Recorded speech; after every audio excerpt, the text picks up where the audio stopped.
మహాభారతం ఈ పేరు వినగానే మనకు వెంటనే గుర్తొచ్చేది కురుక్షేత్రం, ఒక మహాధర్మ పోరాటం కదా. అయితే ఈ అద్భుతమైన చారిత్రాత్మక ఘట్టానికి అసలు మూలాలు ఎక్కడున్నాయో ఎప్పుడైనా ఆలోచించారా? ఈనాటి విశ్లేషణలో కురు వంశం యొక్క వంశవృక్షాన్ని ఒక మ్యాప్లాగా విడమర్చి చూద్దాం. దీనివల్ల ఈ మహాకావ్యానికి పునాదులు ఎలా పడ్డాయో మనకు చాలా స్పష్టంగా అర్థమవుతుంది. మరి చరిత్రలో జరిగిన ఈ అతిపెద్ద యుద్ధానికి అసలు కారణమేమిటి? ఆశ్చర్యకరమైన విషయమేమిటంటే, ఈ భయంకరమైన పోరాటానికి కారణం బయటి శత్రువులు ఎవ్వరూ కారు. కేవలం ఒకే ఒక కుటుంబం, ఆ ఒకే వంశవృక్షం శాఖల మధ్య రగులుకున్న విభేదాలే అంతటి మహాసంగ్రామానికి దారితీశాయి. అదెలా జరిగిందో ఇప్పుడు చూద్దాం. మొదటి భాగం ఖాళీగా ఉన్న హస్తినాపుర సింహాసనం. అసలు కథ ఇక్కడే మొదలవుతుంది. అప్పటి వరకు ఎంతో స్థిరంగా ఉన్న సామ్రాజ్యంలో ఒక పెద్ద శూన్యం ఎలా ఏర్పడిందో మనం తెలుసుకోవాలి. భీష్ముడి ప్రతిజ్ఞ గురించి మనకు తెలిసిందే కదా. ఆ తర్వాత హస్తినాపుర సామ్రాజ్యం బాధ్యత నేరుగా సత్యవతి పిల్లల చేతికి వెళ్లాల్సొచ్చింది. సత్యవతికి 2 కుమారులు. వారే ఈ వంశవృక్షంలో మొదటి తరం వారసులు. పెద్దవాడు చిత్రాంగదుడు, చిన్నవాడు విచిత్రవీర్యుడు. ఈ గొప్ప రాజ్యం వారి చేతుల్లో భద్రంగా ఉంటుందని అందరూ అనుకున్నారు. కాని విధి ఆడిన నాటకంలో ఆ 2 కూడా చాలా చిన్న వయస్సులోనే మరణించారు. దీనితో హస్తినాపురానికి రాజు లేకుండా పోయాడు. సింహాసనం పూర్తిగా ఖాళీ అయిపోయింది. ఆలోచించండి, అంతటి విశాలమైన సామ్రాజ్యానికి వారసులు లేకపోవడమనేది ఎంతటి భయంకరమైన సంక్షోభమో కదా. ఇక రెండవ భాగం మహర్షి ద్వారా వంశాభివృద్ధి. రాజులేని రాజ్యం అంధకారములో పడిపోతుంది. అందుకే ఆ ఖాళీ సింహాసనాన్ని కాపాడుకోవడానికి, ఆగిపోయిన ఆ వంశవృక్షాన్ని మళ్లీ చిగురింపచెయ్యడానికి సత్యవతి ఒక కీలక నిర్ణయం తీసుకుంది. ఆమె మహర్షి వేదవ్యాసుడిని ఆహ్వానించింది. వేదవ్యాసుడి దివ్య ఆశీర్వాదంతో ఈ వంశవృక్షానికి 3 ప్రధానమైన కొత్త శాఖలు ఏర్పడ్డాయి. మొదటివాడు ధృతరాష్ట్రుడు, కాని ఆయన పుట్టుకతోనే అంధుడు. రెండోవాడు పాండు మహారాజు. ఈయన ఎంతో ధైర్యవంతుడు, అద్భుతమైన యోధుడు. ఇక మూడవవాడు విదురుడు, మహాజ్ఞాని, ఎల్లప్పుడూ ధర్మాన్ని పాటించే మహానుభావుడు. ఈ ముగ్గురి భిన్నమైన లక్షణాలే ఆ వంశపు గమనాన్ని, రాజభవిష్యత్తును పూర్తిగా మార్చేశాయని చెప్పాలి.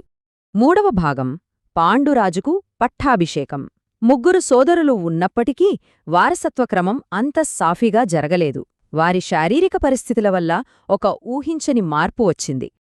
నిజానికే ధృతరాష్ట్రుడు అందరికంటే పెద్దవాడు, కాని ఆయన అంధుడు కావడంతో రాజ్యాధికారానికి అనర్హుడయ్యాడు. కేవలం ఈ అంధత్వం అనే ఒక్క కారణం వల్లనే రెండవవాడైన పాండురాజు హస్తినాపుర రాజుగా పట్టాభిషేకం చేసుకున్నాడు. ఇది కేవలం ఒక మామూలు సంఘటన కాదు. అధికార పంపకంలో వచ్చిన ఈ మొదటి మలుపే భవిష్యత్తులో రగిలిన అసూయలకు తొలి బీజం వేసిందని మనం ఖచ్చితంగా చెప్పవచ్చు. నాలుగవ భాగం దాయాదుల జననం. పాండురాజు పరిపాలన మొదలైన తర్వాత ఈ వంశవృక్షం యొక్క శాఖలు చాలా వేగంగా విస్తరించటం ప్రారంభించాయి. పాండురాజు భార్యలు కుంతి మరియు మాద్రి. చరిత్రను మలుపు తిప్పిన అద్భుత ఘట్టం ఇక్కడే జరిగింది. కుంతికి ఉన్న ఒక ప్రత్యేకమైన దివ్యవరం గురించి మనకు తెలుసు. ఆ దేవుళ్ల ఆశీర్వాదంతో వారికి పిల్లలు జన్మించారు. ధర్మదేవుడి ఆశీర్వాదంతో యుధిష్ఠిరుడు, వాయుదేవుడి వల్ల భీముడు, ఇంద్రుడి వల్ల అర్జునుడు జన్మించారు. ఇక మాద్రికి అశ్విని దేవతల ఆశీర్వాదంతో నకులుడు, సహదేవుడు పుట్టారు. ఇలా జన్మించిన ఈ 5 కుమారుల్నే మనం పాండవులు అంటాము. వారి దైవిక మూలాలు, కురువంశంలో వారి స్థానం అలా పదిలమయ్యాయి.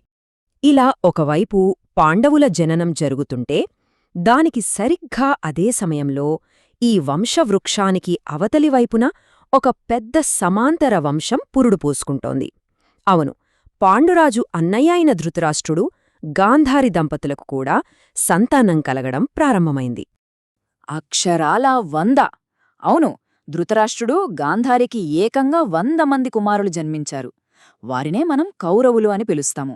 ఆ 100 మందిలో అందరికంటే పెద్దవాడు దుర్యోధనుడు. ఒకేసారి 100 మంది దాయాదులు ఒకే కుటుంబంలో పుట్టడమనేది ఈ వంశవృక్షం పరిమాణాన్ని ఎంత భారీగా మార్చిందో మనం సులభంగా అర్థం చేసుకోవచ్చు. ఇక 5వ భాగం యుద్ధానికి బీజాలు. ఈ 2 వర్గాల పిల్లలు ఒకే రాజభవనంలో, ఒకే వాతావరణంలో పెరుగుతున్నారు. కురువంశం యొక్క ఈ రెండు ప్రధాన శాఖల మధ్య పరిస్థితులు ఎలా తయారయ్యాయంటే పచ్చగడ్డి వేస్తే భగ్గుమనేలా వాతావరణం వేడెక్కింది. చిన్నప్పట్నుంచే దుర్యోధనుడి మనస్సులో పాండవులపై తీవ్రమైన అసూయ నాటుకుపోయింది.